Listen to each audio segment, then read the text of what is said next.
What's up guys, Spin Firearms here, and today we're going to be comparing the CZ P-10S, which goes for about $350 to $375 right now. This is their subcompact version.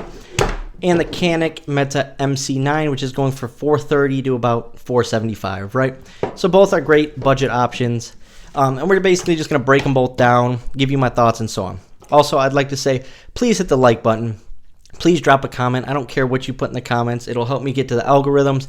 This is basically a self-supported channel over here. I buy all this stuff. I do get occasional donations and, here and there's and stuff.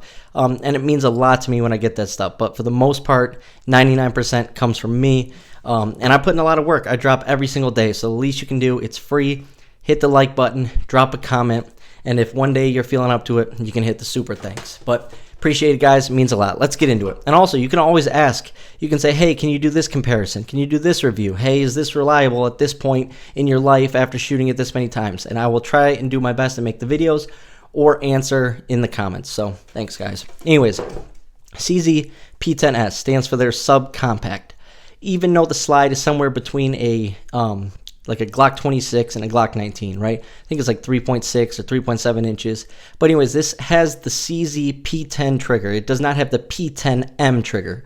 The CZ P10 Series S and up has this amazing trigger. The P10M has a trigger that's still good, but not as good.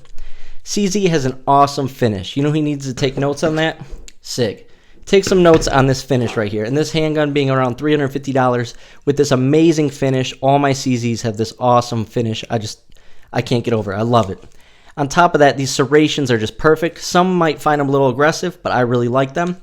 They don't come with night sights right out of the box. These are photolescent sights where they basically have to be charged. For instance, we're in the light right now. They're charging. So if I turn off the lights, they're going to be night sights. But if it's holstered all day under your shirt, and you go to pull it out, they won't be night sights. They won't be charged. So they are not tritium, but they're better than nothing. They're definitely better than Glock OEM sights. They're metal and they're nice.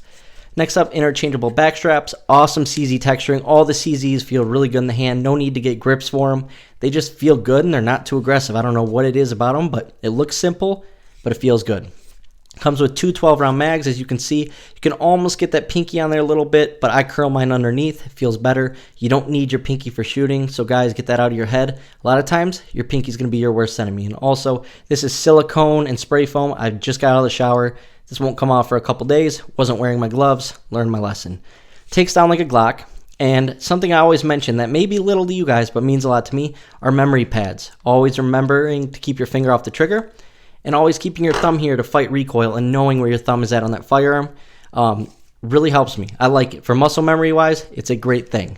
Trigger's absolutely awesome, but what I really love is that trigger guard. I live in a state that gets really cold, so it's nice having that big trigger guard to put my mag pull gloves in and not pull on my trigger at all until I actually want to. Everything functions beautiful. Oh yeah, it's got a rail as well.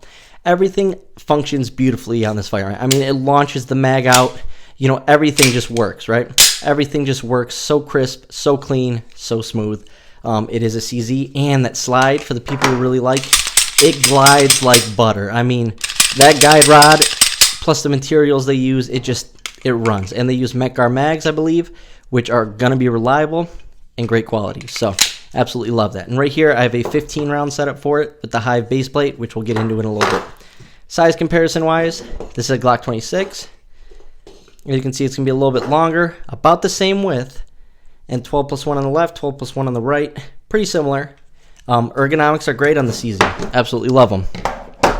Now let's get into all the hype right here, right? Because this is at the forefront, whereas the CZ, is sort of like back there, right? Everyone's talking about this, but that's over there. This costs a little more, but this is probably one of the best values on the market. But you see that over there? It's sort of out of focus, even though it should be right here. It's a great firearm, if that makes any sense to you guys. I'm just trying to explain it in a way that makes sense to me. Anyways, all the hype is behind the Canik MC9, which is a great thing. There's nothing wrong with that. It's an awesome firearm. It feels really good in the hand. Things I like about it, the finish is pretty good, but it is going to be a budget finish. It's probably not going to last as long as something like a CZ or a Glock, but there's nothing wrong with that. It's not a Taurus finish or a SIG finish, so it's a little bit better. Serrations work great. Love them. The absolute overall feel of this firearm is great. I love the ergonomics. If you know me on my channel, my favorite firearm is the Glock 26. These are very similar in size. 12 plus 1 on the left, As you can see, it's thinner, but about the same length, maybe a little shorter. 12+1 on the right. It loses to Glock 26, but still very similar. But what I really like about this firearm are the ergonomics. It feels really good in the hand, and pointing it is really natural. You get metal sights that are blacked out in the rear, which I absolutely love, especially for co-witness. This isn't tritium or night sight, it's just a white dot. But for co-witness, it works really well. That white does not wash out that dot.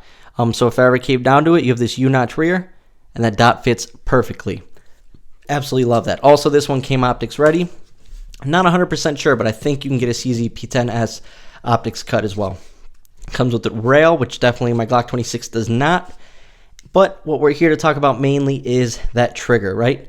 Oh yeah, first, the controls. That's my number one problem with the MC9. You know, you can flick it out. That's a 12-round mag. And the 15-round mag.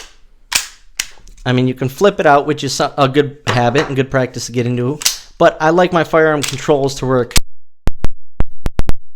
Firearm is a slide, or if you use this as a slide release, slingshot, but to each his own, works great. Also takes down like a Glock, and it has this awesome takedown lever. If you've ever had a pain in the butt Glock that won't take down or has really tight specs, you'll know how angering it is to try and take it down, and you just can't get your fingers to hold on to it. But this, you will have no issue, and I love that. So overall, a great firearm. But which one is better? We're going to have to get into it. Let's go 12+1 setups right now. As you can see, the CZ is larger, right? This is meant to be a heavier, you know, more, I guess, duty-driven subcompact, right? It can take more of a beating, but 12+1 setups, they're about even. The Canik looks like it's a little bit, it's hard because of that slide shape, but looks like it's a little bit longer, but not noticeably. But here's the thing, this is shorter and lighter, this is heavier. That really does help with recoil control. Having this heavier slide and having your hands so high up and that low bore axis really helps with recoil control, making this such an amazing shooter, such a sweet shooter. This is more of a carry firearm, right? But it shoots better than a Micro 9. It's less snappy than your average Micro 9, like your Hellcat, your P365, stuff like that. But it's still, like, you know, carryable, right? It's not super heavy and big, which I'm not saying the CZ is, but for me, this is a great firearm choice because it's like the perfect size, a little smaller than my 26, still has capacity, but it also has a great trigger. Ready? Let's get into the trigger comparisons real quick. First shot. I mean, that reset is just beautiful. Tactile, audible, literally everything you want in a carry trigger. It's a awesome trigger, right? CZ trigger. Woo!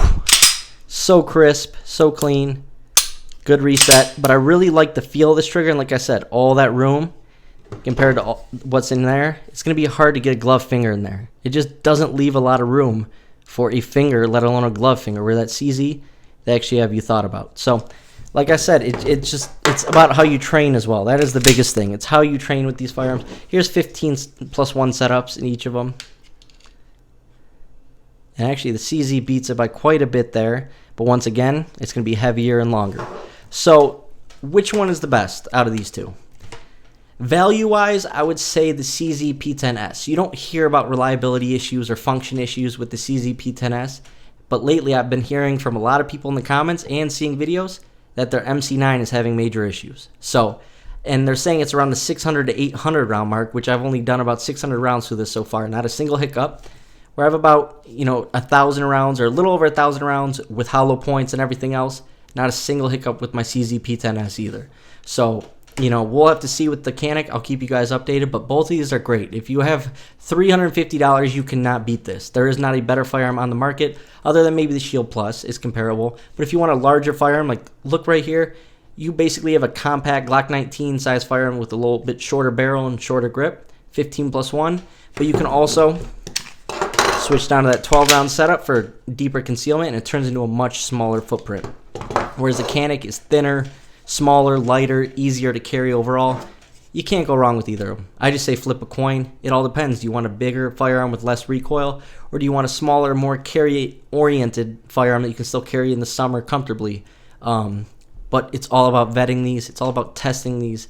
It's always about making sure that you get to the range with not Jim's handgun, not Paul's handgun, not Todd's, but the one that's in your hand, right? His could be reliable. His could not be reliable. His could be reliable.